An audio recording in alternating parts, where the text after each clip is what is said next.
We have officially entered the AI revolution, and in the last year alone, we've seen exactly how powerful AI can be, with viral AI language systems such as ChatGPT being used to write up entire essays, complete school assignments, and even prepare Friday khutbah. Or image generation software that can create realistic images and videos based on prompts from your wildest imagination. Donald Trump as a Muslim. Thank you very much. Or even create for you a virtual studio. And of course, AI voice models that can be trained to replicate famous voices and mimic whatever sound you envision. Kanye West singing Nasheed.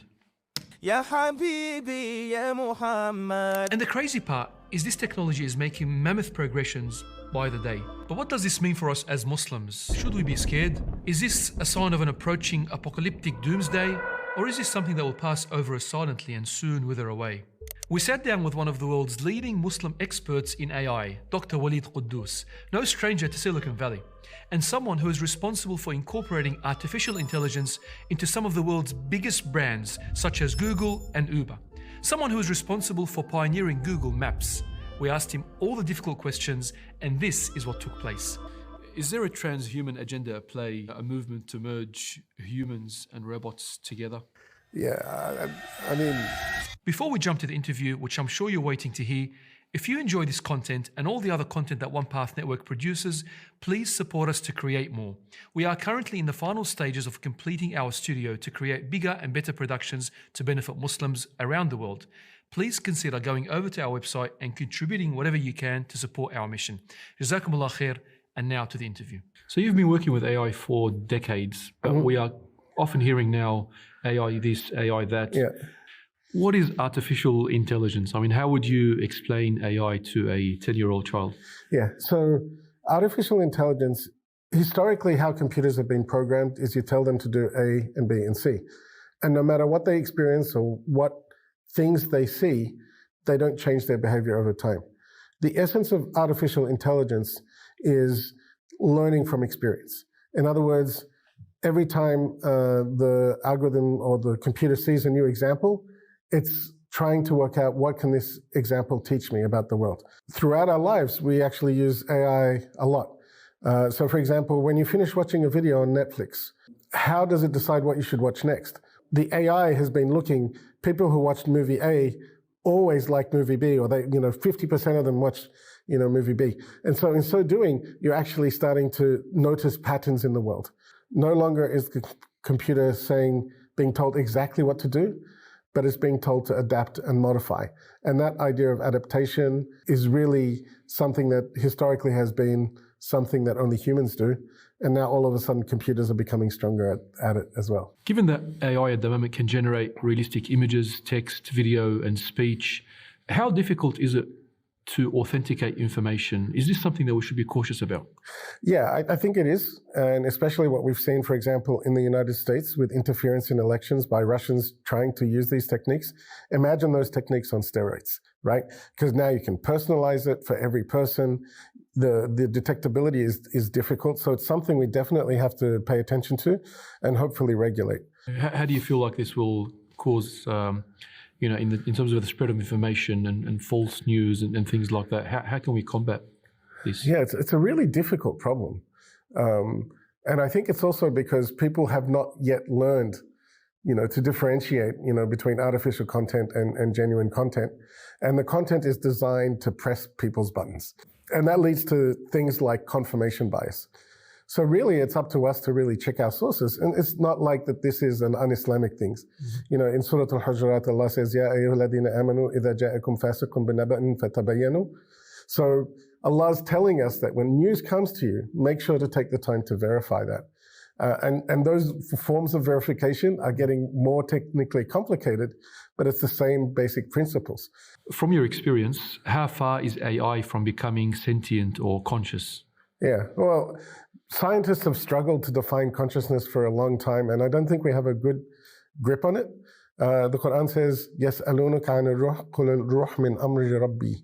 They ask you about the soul or the essence of consciousness. They say that knowledge is from the matters of my Lord. In other words, this type of thing is still not something that people can answer. There's also questions about whether the question is well formed. One of the early computer science pioneers said, asking if machines can think is like asking if submarines can swim. They're just so different that the question doesn't even make sense. Will AI replace our friends? Will people stop finding the need to get married and having human relationships? Unfortunately, I do foresee a change on that front. In particular, marriage rates are plummeting across Western societies. Birth rates are plummeting across Western societies.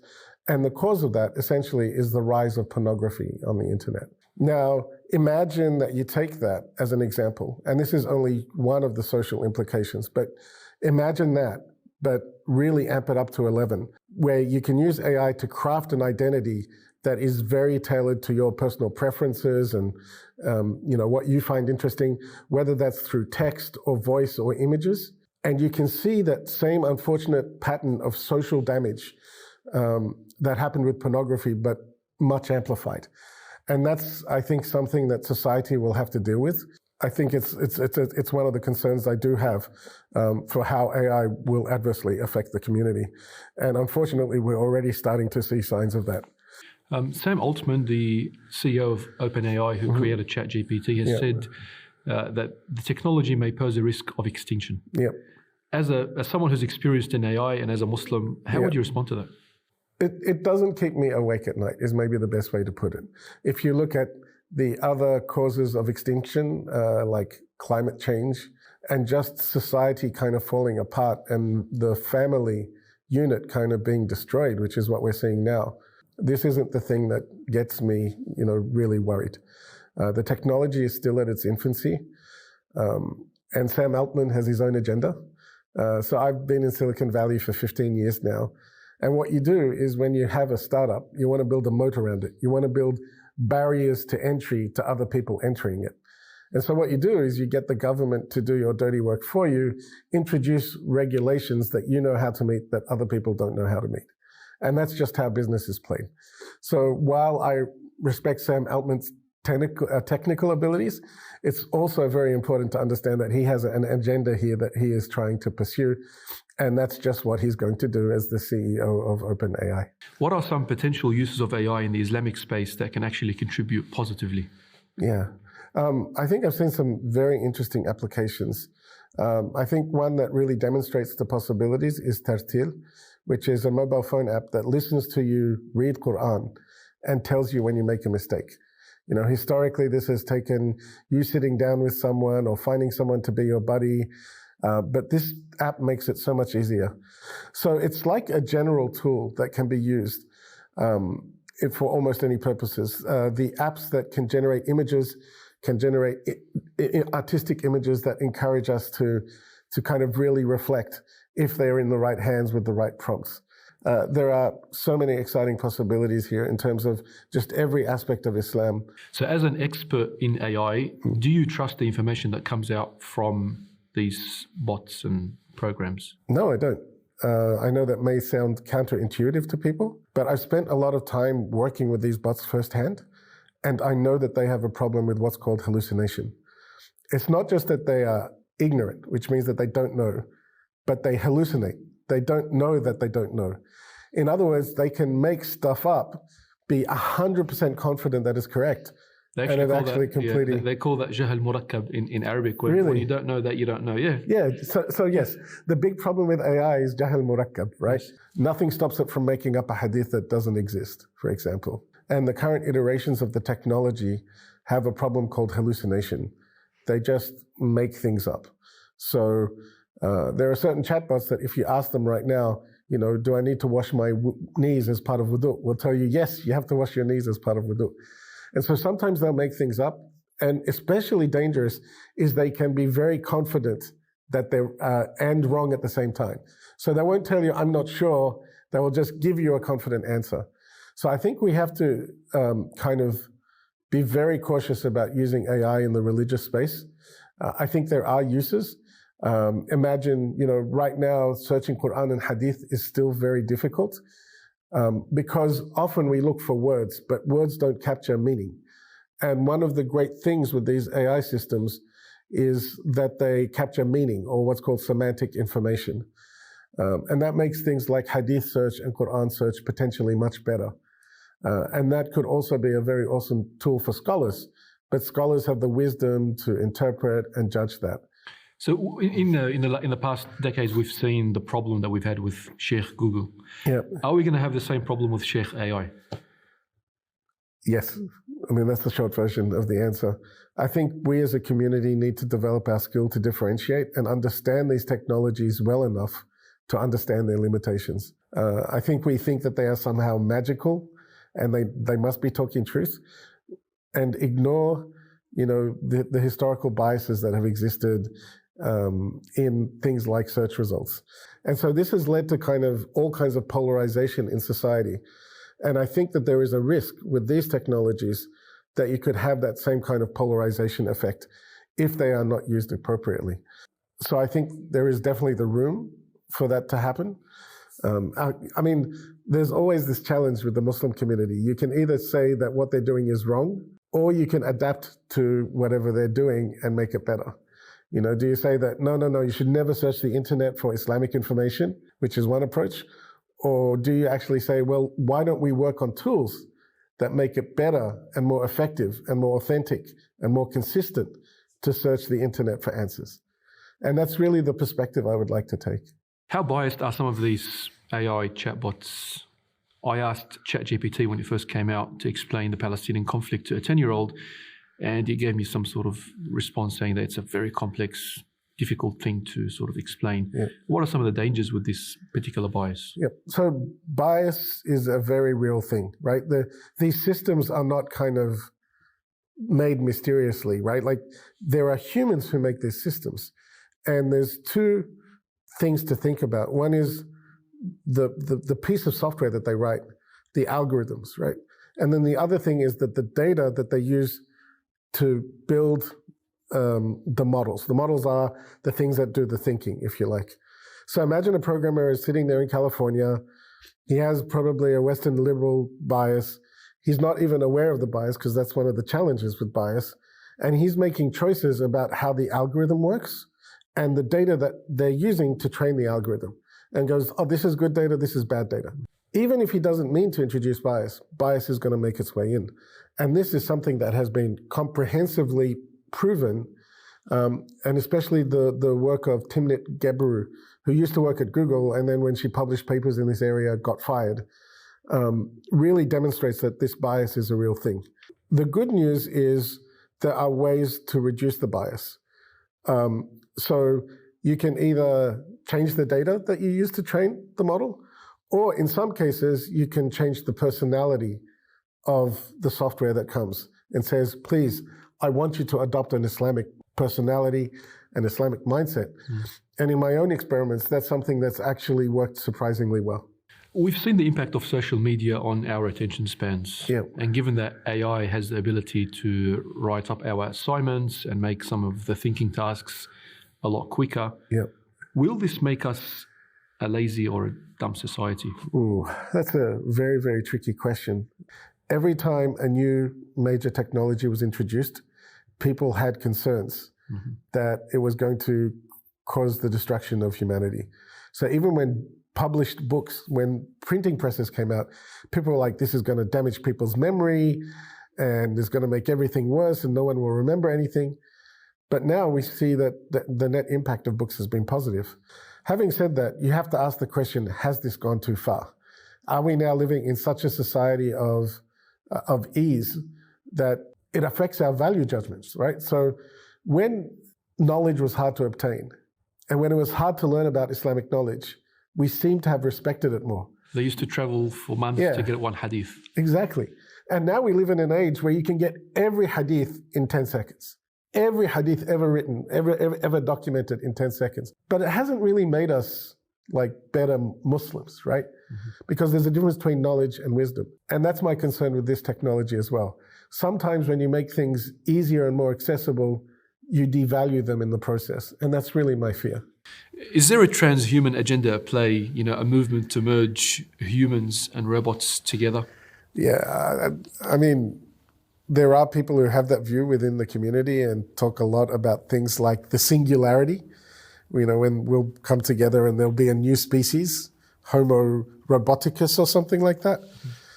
We're not really seeing things go in that direction. And there's always going to be people on the margins who have crazy ideas. But I don't think this is something that I've seen like a conspiracy happening in Silicon Valley, to merge humans and robots together. Could the advancements of artificial intelligence possibly cast a doubt on the awe-inspiring nature of Allah subhanahu wa ta'ala's creation? Not for me, certainly not. If anything, it's the opposite. And all of these machines, all of these crazy algorithms, we still can't, there's a verse in the Quran that talks about humanity creating a fly. We haven't even managed to create a fly. So, the thought that this is going to somehow affect our iman because we've kind of glued together lots of information of the internet and made like a little, they call them stochastic parrots, random parrots. Like think of these things as like lots of monkeys that have been trained on the internet, as if that reflects something and a change in our faith. That seems preposterous to me. Given that AI has the capability of replicating human voice, matching visuals, or even bringing back to virtual life someone who's passed away, is AI playing the role of God? You'll notice that there's something common to all of these patterns, which is all of these algorithms, they need something to get them started. So even if you want to create someone who's alive after they were dead, you need like every email they've ever sent or every phone call that they've ever made. All these things are doing is just replicating things that Allah had. I remember Muhammad Sharif used to tell the story of, scientists who said, we can now create like a tiny little insect. And they have a discussion with God and God says, well, then go get your own dirt and elements that you use to make the insect. All this is doing is clever reassembly. If anything, it just lets us wonder about like how Allah did this in the first place. How can a Muslim ensure that AI does not ruin their relationship with Allah subhanahu wa ta'ala? Yeah, that's a very, very deep question. It definitely has the potential to. You could use AIs to educate you about Islam. You could use it to build really great dawah material, but you can also use it to build machines that kill people, machines that do other disastrous things, that spam people and cause fasad in the land and so on. So it's really up to us to use the benefits of AI to help us grow better. And, in much the same way that having access to books is neither good nor bad, it just really depends on like your focus and your choice. You can make choices in how you use AI, for example, to summarize Islamic books. You can use it for your spiritual development just as much, and it can benefit in that way too. You've worked on developments such as Google Maps and Uber, both of which are technologies that have changed people's lives. Where do you see AI, taking humanity forward within the next 5 to 10 years? Yeah, wow, that's a really, really tricky question. All of these technologies, what they're going to do is amplify the trends that exist already in society. And the evil will become worse and the good will become better. And it's really up to us to make sure that will go in the positive direction. I foresee a world where education and learning about the world is going to be much accelerated. I can see a world where people feel more productive and fulfilled at work because of the menial tasks that their work involves have been automated. But I can also see a world of more unemployment and more inequity in society, where the poor get poorer and the rich get richer. And that's where we as Muslims have to be part of this discussion to ensure that the right things happen in society, that society moves in the direction of positivity, of utility for the community as a whole. And do you think Muslims should embrace AI, or should they stand and wait back and find out what happens? The lessons of history and Islam to me are that it's been a bad idea for us to stay back. And really we want people at the forefront of these skills. So I think about, when the printing press was introduced, originally many scholars opposed the printing press because it was seen as destructive to knowledge and putting these hands on the people. The same thing if you remember back to the internet or satellite television. Muslims were originally opposed only to later embrace these technologies and start to use them and miss out on the benefit of all those years when they said that they were not really very useful. So I think if we have people who have the right mentality, who can take the time to understand this technology, we have the opportunity here to direct this technology in a way that we think could bring about more social good and less social harm. And I don't think we can stick our heads in the sands. If we don't have Islamic alternatives for people, people are just going to go use ChatGPT or whatever else. So it's really important for us to be part of this narrative from the beginning. And that's become a driving factor for me personally, investing in this space, because it is going to be an agent of social change, and I'd rather have it play out for us than against us. Dr. Waleed, Kadous, Jazakallah khair for your time. It's been a very beneficial discussion. Absolutely. It's been an absolute pleasure talking to you today. Assalamu alaikum wa rahmatullahi wa barakatuh.